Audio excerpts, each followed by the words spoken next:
underlying need, and that need was maybe safety, maybe food, maybe self-esteem. There's a lot of underlying needs there that I think sometimes the assumption of the words can take away from seeing what that underlying need is.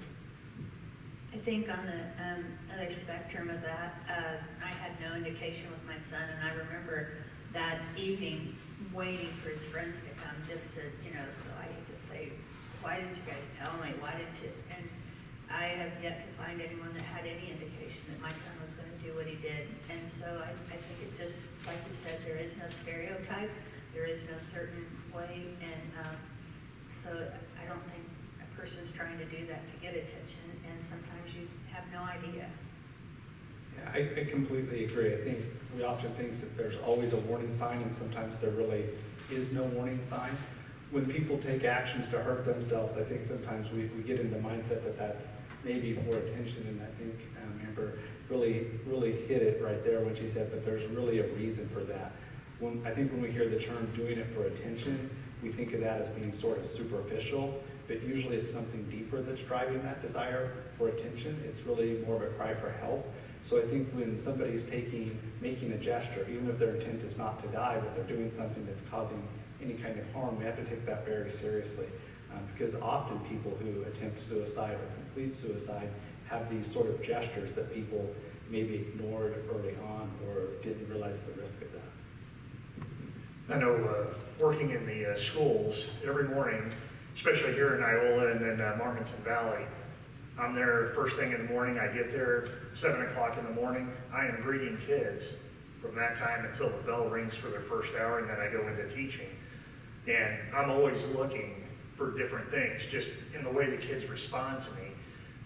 The ones that are having a bad day, maybe yesterday I asked them, hey, how you doing this morning? Good morning.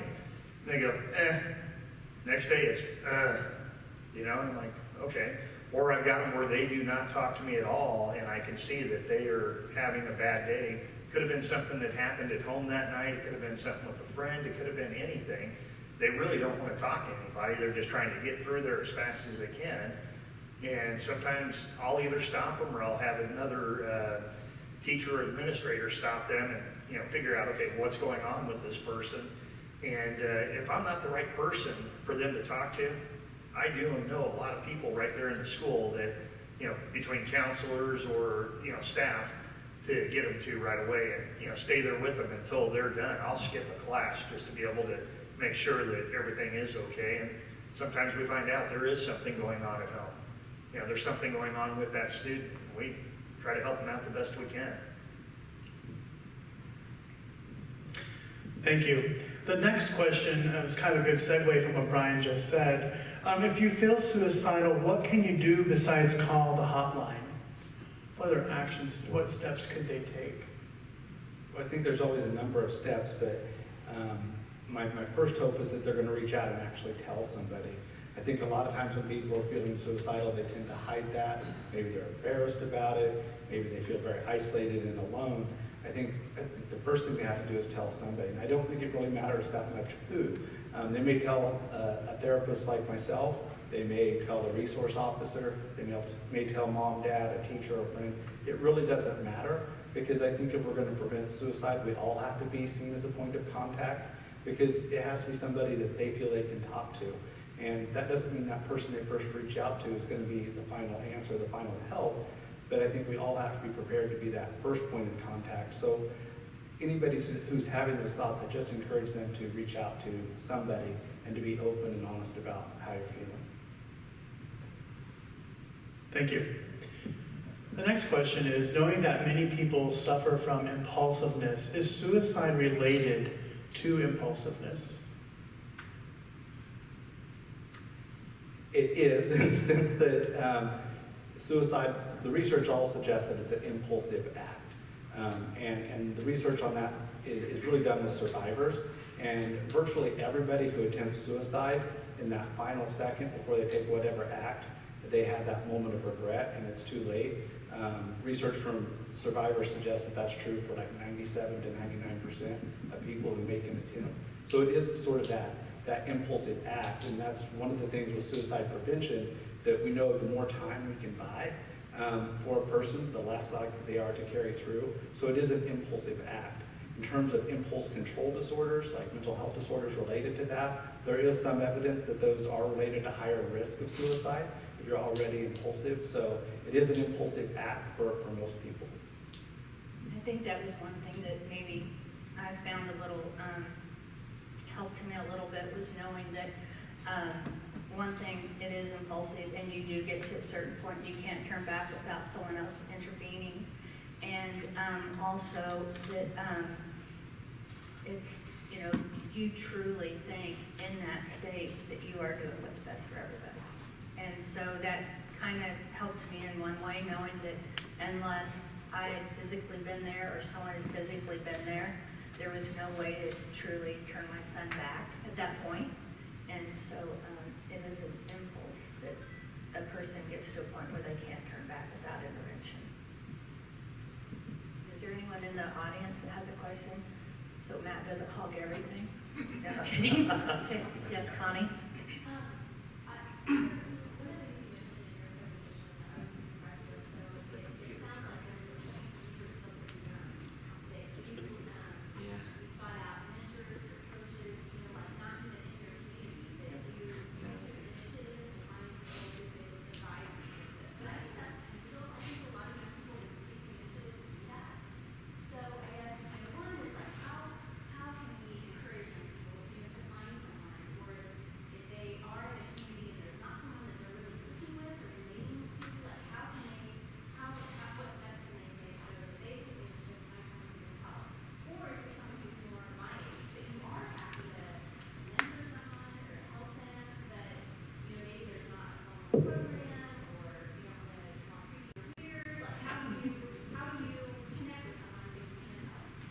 Yeah, so I was somebody that was looking for answers, and again, from a small town, small area, there wasn't a whole lot of people. My situation was pretty unique, losing my brother, and then dealing with, alcoholic father, divorced parents, and one, I was embarrassed if I was to ask somebody that I did know, was that going to change the way that they looked at me, because the way I was raised, you didn't talk about things. You just kind of swept it under the rug and maintained the norm, maintained the status of the way that we've always been raised. And so that stuck with me for a very long time. When I started to get introduced to all the social media platforms, YouTube was what I started to look into. I would go onto YouTube and say, okay, people that struggle with anxiety, or how to cope with anxiety, how to cope with depression, suicidal thoughts. And I would just watch YouTube videos all day long of different speakers and different coaches. And that's where I would start to implement and find people that, okay, this hack worked for them, I'm gonna try that in my own life. And continuing to do that, some things worked, some things didn't work. I reached out to, I got connected when I started going into different adventures, whether it be business or, school or whatever. I started reaching out to people that I wanted to be like. If there was people that were happy in a relationship, okay, I wanted to reach out to them. If there was people, doing well in business, I wanted to reach out to them. Same thing when it comes to your mental health as well.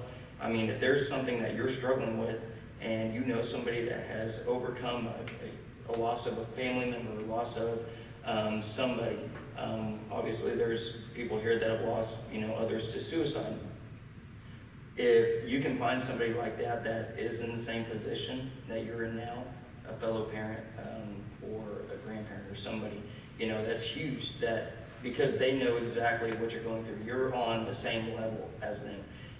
I always found it was hard for me to, hear things from people that had never been through those situations. And not saying that there's anything wrong with that. It was just hard for me to really open up and relate to them because they didn't know my situation. I mean, they might have read about it in a book or something, but they couldn't fully get on my level.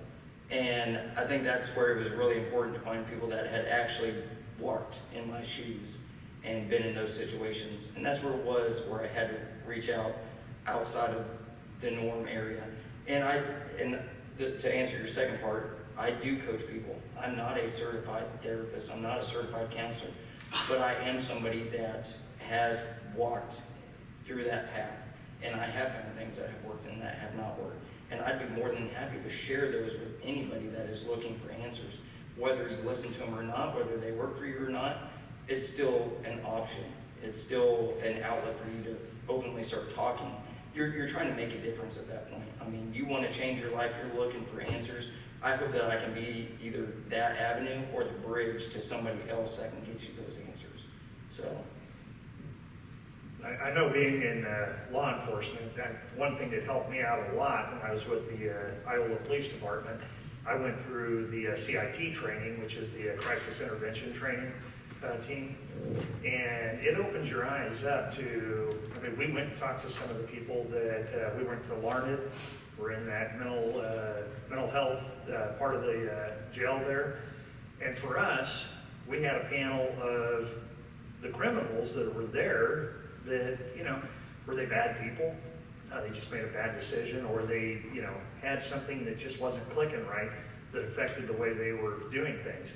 And the interesting part is just listening to their stories and learning about how they dealt with things or how they deal with things still today. And going through and, you know, part of that training, we were watching a video, got, you know, headsets on, and understand why somebody that has schizophrenia, they hear those voices. You know, you're trying to concentrate on what they told you to concentrate on. All of a sudden, here comes this voice. Now another voice, and then they just keep adding to that. And so just being able to work with them and understand, okay, they might not be hearing me right now, but it's not a race to get through that either. I'm going to stay there until we figure out what it's going to take to get that person to calm down or get them the help that I can't give them, but I understand what's going on. I agree with everything that both of these have said. I think the answer to preventing suicide has a lot less to do with people like me and a whole lot more to do with everybody else. I think the thing that we do is we fail to ask people questions. We fail to ask if they're suicidal. We fail to sort of check in with them. And I know we do that because we're afraid. We're afraid I'm not going to have the right answer. There is no real right answer. I think all that really matters is that you're there and you show that you care. So I think the more that we can show we care for people and that we're willing to listen and that we truly want to know not just the good stuff, but the bad stuff too, I think then we start to develop a network in our community for suicide prevention. You know, if you looked 30 years ago at the research, the Midwest was fairly insulated from suicide by comparison to more urban areas. And that's really no longer the case. And I think that has a lot to do with how our society has changed. We've become more disconnected, right? We're on our phones constantly, we're texting and we're messaging, but we're not really listening. We're not really making a human connection. And I think that human connection is what is the most important. They need to know that somebody cares about them, that somebody cares enough that it's okay to say the bad stuff too. And I think that often isn't a therapist or a trained counselor. It's often just an acquaintance. It's a teacher, it's a law enforcement officer, it's a friend, it's a coach. The who doesn't matter, it's the what, and the what's really, in my mind, all about just making a connection and letting them know that you're going to help them get through whatever it is. I would agree with that. Like, my wife is a coach down at Neosho, and it's almost like she's almost like a therapist nowadays because they just need somebody to reach out and talk to.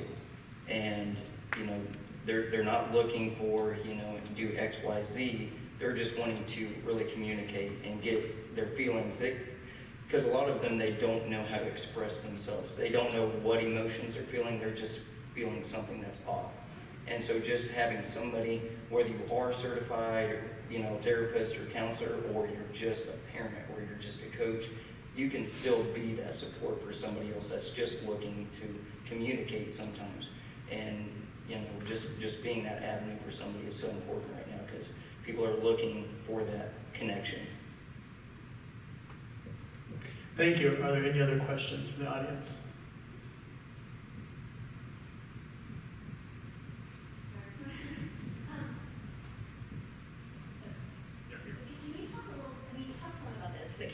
Can you talk a little bit more about like practical things? So I feel like things like it's socially acceptable and it's okay, and we all know that everyone should wear sunscreen. So it's okay to say to your friend, like, hey, you've been out in the sun a lot, did you put on sunscreen? Don't forget to do that. Or, I noticed you aren't wearing your seatbelt, or, so those are things to do, but I feel like everyone understands that suicide and mental health, it's a big challenge, it's a problem, and we know it's a problem, but it's just kind of something that's hard to talk about. It's hard to figure out what to do about it. Are there just kind of like some simple messages like, okay, we really need to integrate these things, so they are the norm, so these questions are the norm, so these actions are the norm, and everyone knows what they are, and everyone's doing them, and everyone speaks up. Like, I feel like I don't have real clarity on what ABC would be, so that we're all working together to do those things. I think it starts with one person and then it builds to others. And I think those very simple things are, one, being a champion if you're having those thoughts and being okay with sharing that, because there may be 5 people in a room with you that are having those thoughts and they hear you share, that makes them more likely to share that, hey, I'm struggling. I think the other thing is really asking the question, are you having thoughts of hurting yourself? So often we think somebody's struggling, but it's almost like we want to tune it out. And I think the how and what you should say is really to ask that direct question. Are you suicidal? Are you having thoughts of hurting yourselves? I think that's a huge part of that. I think what the mental health center's been able to do in the school with putting therapists in the schools helps to normalize mental health. Kids today are much more open to it than my generation was, so I do think there's hope for that. I'm a big fan of school resource officers because I think school resource officers often have a different and maybe a better relationship with kids even than teachers, because they aren't there putting any specific demands on them. So I think there's a lot of things starting to sort of change that tide, but I really think it starts by having communication about it, asking our kids those questions. And even if your teenager's like my teenager, they're going to give you the eye roll, they're going to say you're ridiculous, I still think we're better off to have asked. I think that the thing that we all do is we get so uncomfortable. If somebody might be suicidal, we kind of think, oh, that's not my business. Like, hey, maybe you should see somebody. And what I challenge everybody to do is simply to ask the question, are you thinking about hurting yourself? And I would agree with what he's saying, asking the questions. And so sometimes in my trainings, I have us practice asking the person beside us that question and practice normalizing it in our lives, asking hard questions as adults and caregivers and people of impacts and friends, so that it becomes natural when we say it and genuine, because that's what people are wanting, is genuine connections. And I think the other thing is remembering that we may not be equipped to fix whatever the underlying problems are, but that's not what we're supposed to do anyway. We're supposed to be there and give the person and each other and ourselves value, that we are worthy, we are valuable people. And that in itself, just sitting there with the listening ears and connecting them to other people is very, very powerful. And we have to learn those basics to continue learning others. I think that's such an excellent point. I think sometimes we also don't ask the hard questions because we're scared we won't know what to do. You don't have to solve their problems. In fact, you probably won't be able to solve their problems. But what they need to hear is that they matter. And it needs to be personal, I think. They need to know that they matter to you. So really saying that you care and saying that you don't have the answer, but you're going to get through it with them. I think that is the thing that they need to hear, because they feel isolated and alone without exception when you're suicidal. So knowing that somebody's going to stick through it with them, I think that's the thing that you can say is, I don't have the answer, but I'm going to be here, and that you matter to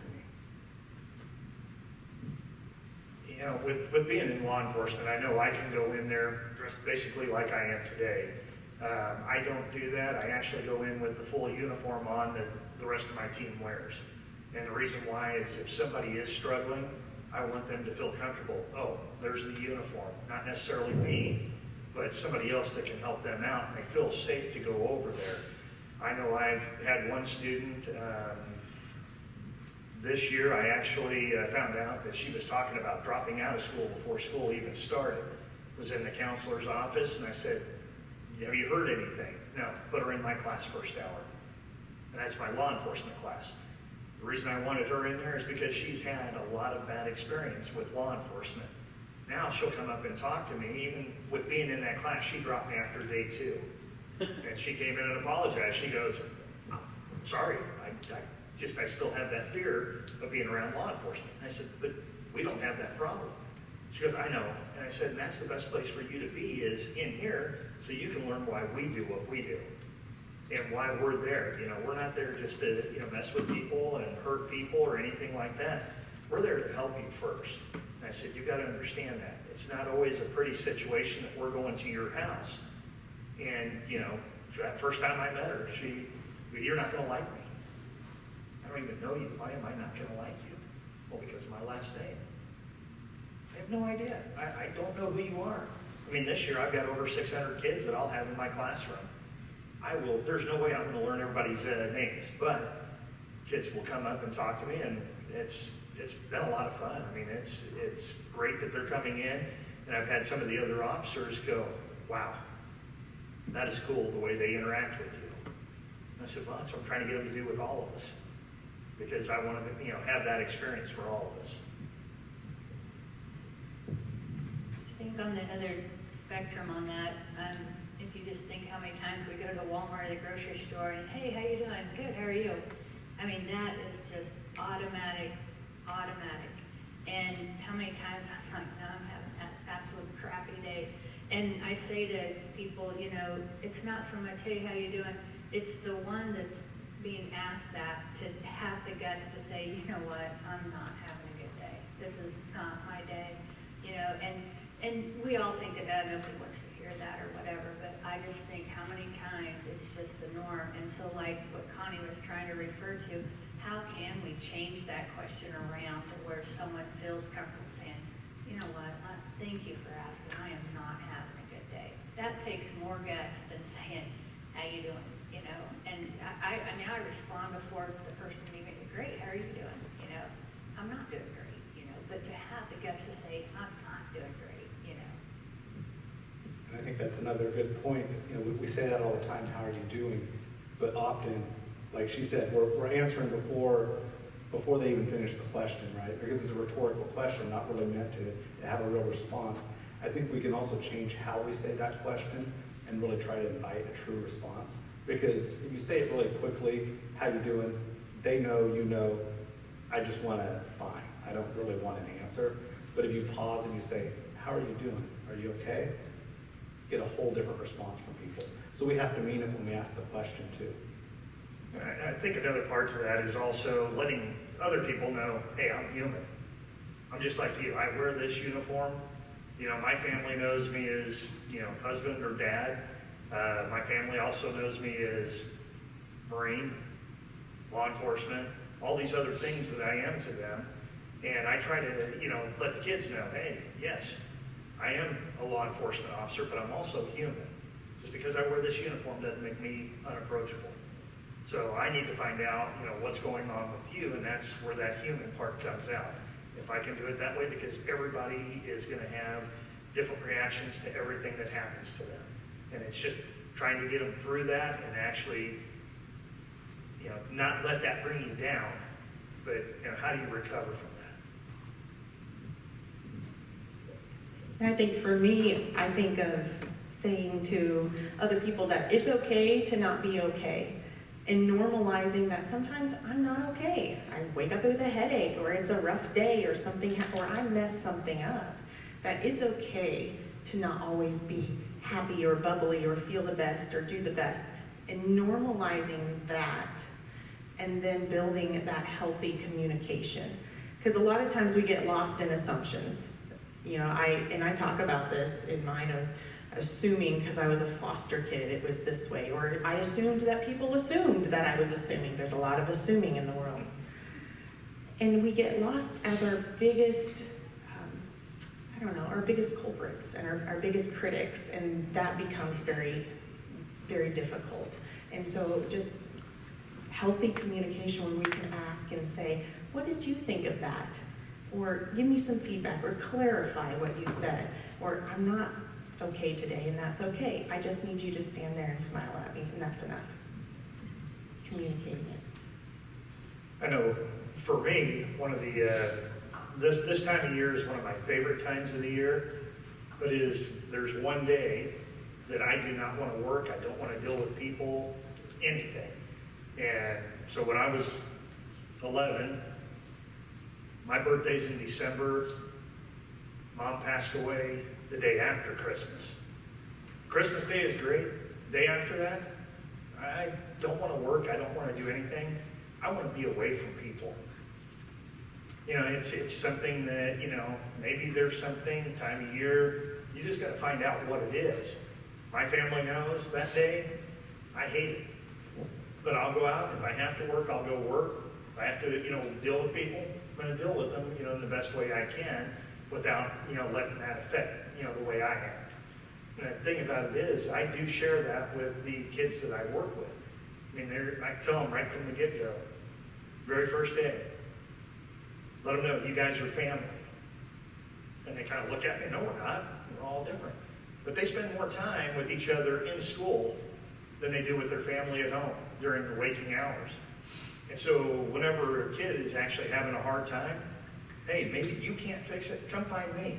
Come find somebody else. Let me know what's going on, or just let me know that person's having a bad day. We'll get that taken care of. You know, we're going to work with them. Just like me, I know I've got days where I'm not the happiest person. Usually I'm pretty easygoing and, you know, don't let things bug me. That day just, you know, that's been a long time ago. That was back in 1978.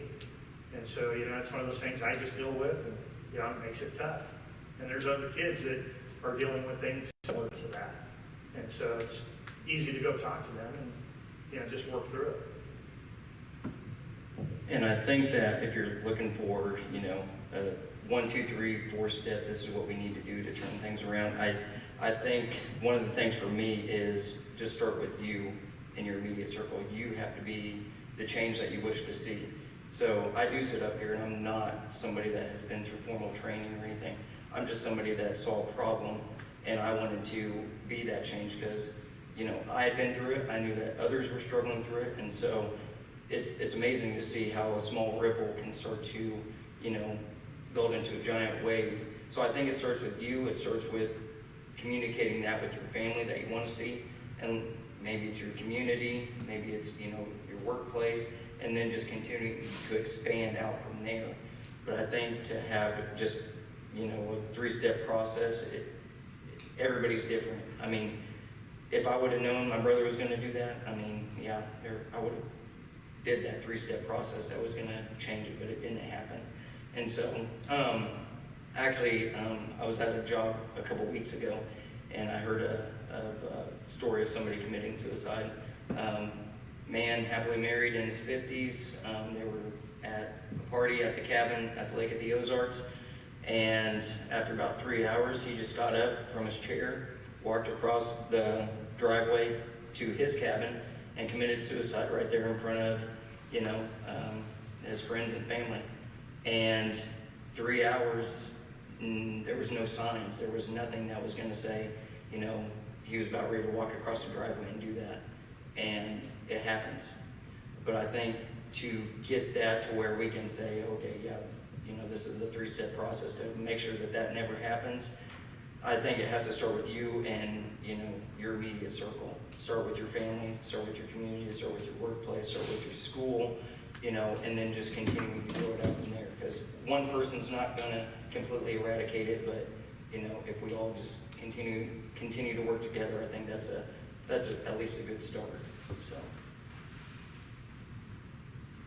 Thank you. Are there any other questions?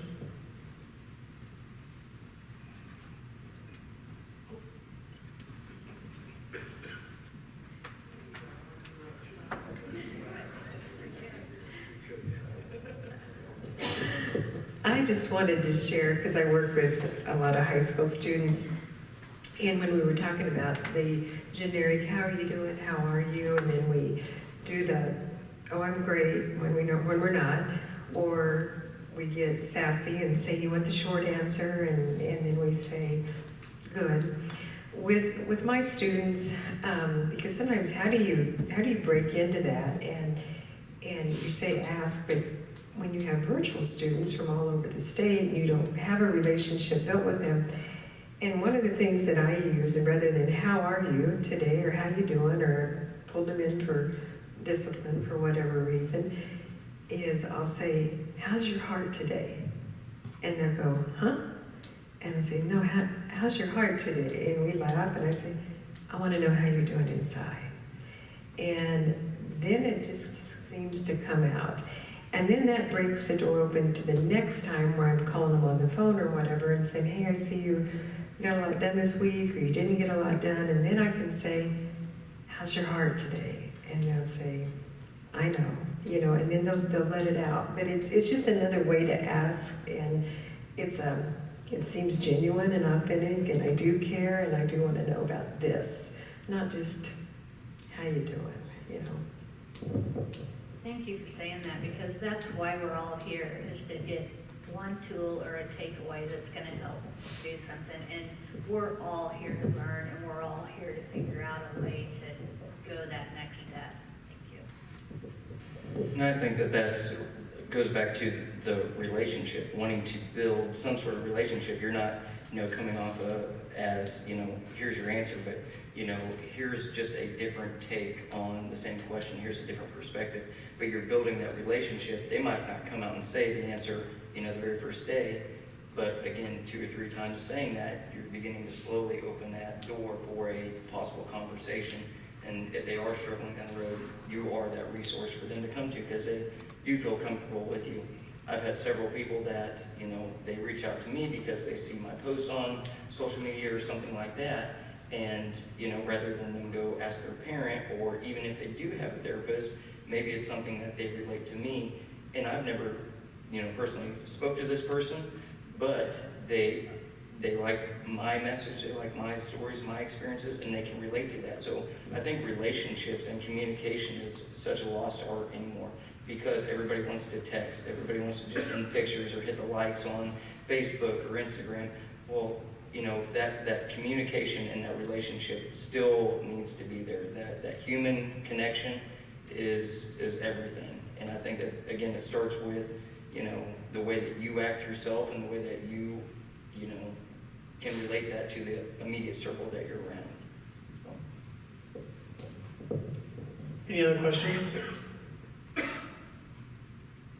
I guess maybe for our last question then, what is the one takeaway that you would like everyone to know to take home today? Maybe if each person could answer that question. I can go ahead and start.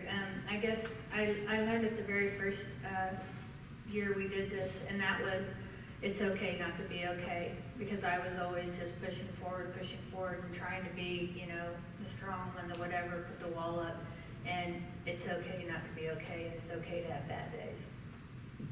I think for me, it's the idea that suicide's 100% preventable, because somebody has to make a choice.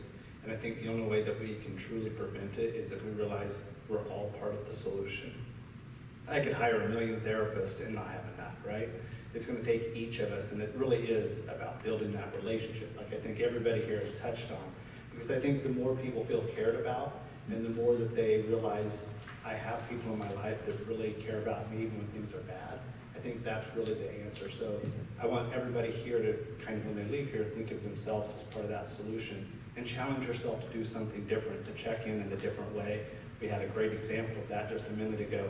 I think if we all find our own way to truly connect with people, we really can prevent suicide.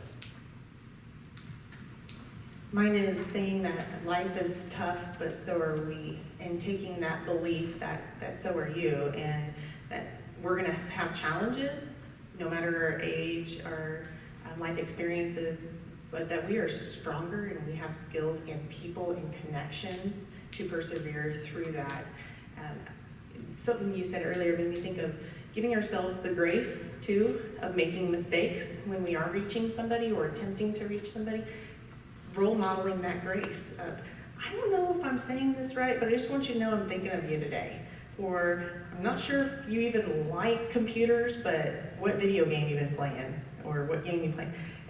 Give yourself the grace while you're building these connections, because that's teaching them that that's an okay thing. having mistakes and errors and being patient because life's tough, but they are too. We are, you are.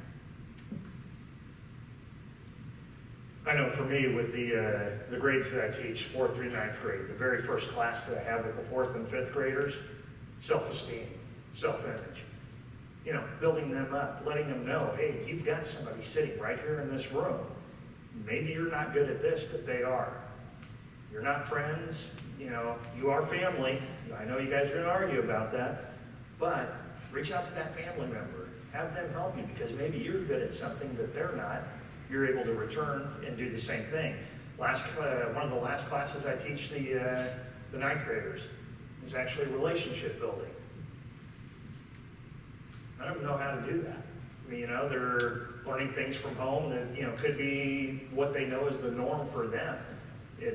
There's different ways of doing things, and we all just have to work with each other to figure out, hey, let's find some common ground and let's get along through that instead of, you know, not being friends or, you know, not talking to each other at all, because you never know. That person might be able to help you out at some time. And I would say for me, the biggest thing that I would like to relate is good days are going to come and go. Bad days come and go. They're not going to last forever. So just knowing that if you are somebody that is going through a struggle time right now, it's not going to last forever. You can make that choice. You can make that decision to turn it around. And when the good days are here, don't take them for granted, because, you know, as we've noticed with COVID, they can be taken away pretty quick. So, you know, just the good days will come, bad days will come.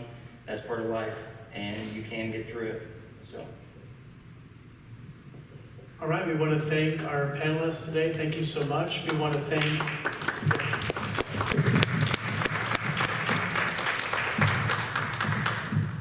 everyone who attended. We thank you for everyone who's been participating and joining us on Facebook Live throughout the register. We thank you for them too. And thank you for coming today. We hope you have a good one. Thank you.